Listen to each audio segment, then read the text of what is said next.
নমস্কার বন্ধুরা, আবারও একটা নতুন ভিডিও নিয়ে চলে আসলাম। হুগলি জেলার বিভিন্ন জায়গা আমি তোমাদের ঘুরে দেখাচ্ছি, যেগুলো মাত্র একদিনেই তোমরা ঘুরে আসতে পারবে। ঠিক তেমনই আবারও একটা নতুন জায়গায় চলে আসলাম। এই জায়গাটি হলো হুগলি জেলার ব্যান্ডেলের খুব কাছাকাছি রাজহাট নামক একটি গ্রামে অবস্থিত। সাধারণ মানুষের কাছে এটি গায়ত্রী মন্দির বা গায়ত্রীর আশ্রম নামেই পরিচিত। এই জায়গাটা খুবই সুন্দর, চারিদিকে সবুজে ঘেরা এই আশ্রম। এই আশ্রমে কিভাবে আসবে, কিভাবে ঘুরবে, তার সম্পূর্ণ তথ্য কিন্তু আমি এই ভিডিওতে তোমাদের দিলাম। যারা যারা এখনও আমার এই চ্যানেলটা সাবস্ক্রাইব করনি, তারা অবশ্যই আমার চ্যানেলটা সাবস্ক্রাইব করে দিও।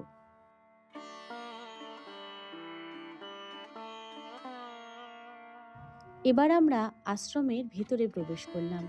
ভেতরে গিয়ে দেখলাম বিস্তৃত অঞ্চল জুড়ে খুব সুন্দর করে সাজানো এই আশ্রম। এই আশ্রমের ভেতরে কিন্তু রয়েছে আরও অনেকগুলো ছোট ছোট মন্দির, সেগুলো তোমাদেরকে এক এক করে ঘুরে দেখাবো। তার আগে বলি, এই মন্দির কবে প্রতিষ্ঠা করা হয়েছিল। এই আশ্রমটি 2000 সালে শ্রী রাম শর্মা আচার্য প্রতিষ্ঠা করেছিলেন। এই মন্দিরে ঢুকতে কোনো রকম টিকিট লাগে না। এই মন্দিরটি খোলা থাকে সকাল 6টা থেকে বেলা 1টা পর্যন্ত, আবার বিকেল 4টে থেকে সন্ধ্যে 7টা পর্যন্ত।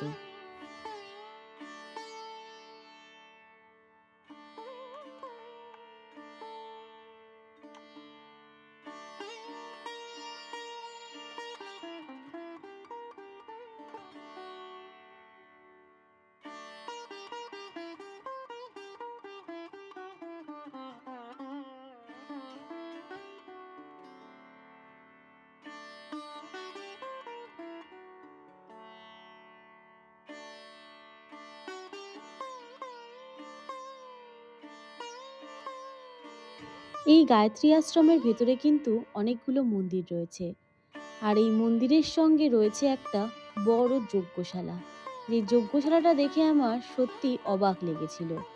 এত সুন্দর করে সাজানো একটা যজ্ঞশালা আমি হয়তো প্রথমবার দেখলাম। যজ্ঞশালার পাশেই রয়েছে এক বিশাল মহাকালের মন্দির। এই মন্দিরে প্রবেশ করেই আমরা দেখতে পাবো নন্দী বাবাজিকে। আর তাছাড়া এই মন্দিরে কিন্তু খুব সুন্দর করে সাজিয়ে রাখা রয়েছে 12 জ্যোতির্লিঙ্গ, যেটা দেখে সত্যি অবাক হতেই হবে।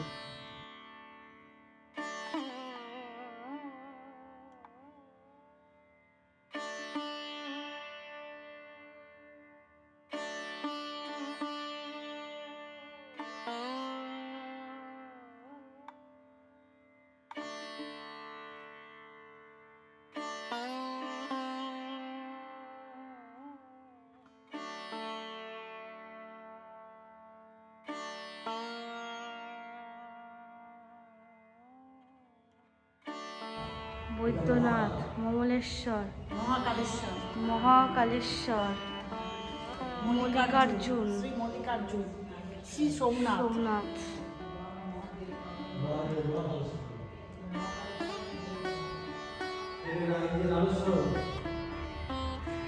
মহাকাল, কাশী বিশ্বনাথ, সেটা হচ্ছে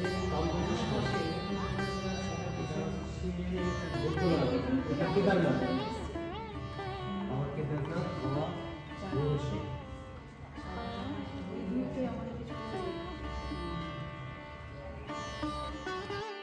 এই আশ্রমে আমরা নানান দেবদেবীর এবং নানান মুনি ঋষির মন্দির দেখতে পেলাম, এবং সব শেষে আমাদের চোখে পড়ল মা কালীর মন্দির। মা কালীর মন্দিরটা দেখে আমার মনটা জুড়িয়ে গেল। এই মন্দিরের পিছনেই কিন্তু আমরা একটা গোশালা দেখতে পেয়েছিলাম, যেখানে দুটো গরু ছিল।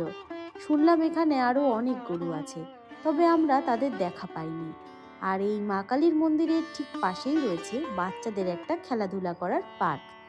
এক কথায়, যদি তোমরা একদিনের জন্য ঘুরতে আসতে চাও, তবে এই গায়ত্রী আশ্রম কিন্তু বেশ সুন্দর একটা জায়গা। আর এই গায়ত্রী আশ্রম থেকে বেরিয়ে তোমরা ঘুরে আসতে পারো, পাশেই রয়েছে লাহিড়ী বাবার আশ্রম। আজকের ভিডিওটা তাহলে এখানেই শেষ করছি, দেখা হবে অন্য কোনো ভিডিওতে।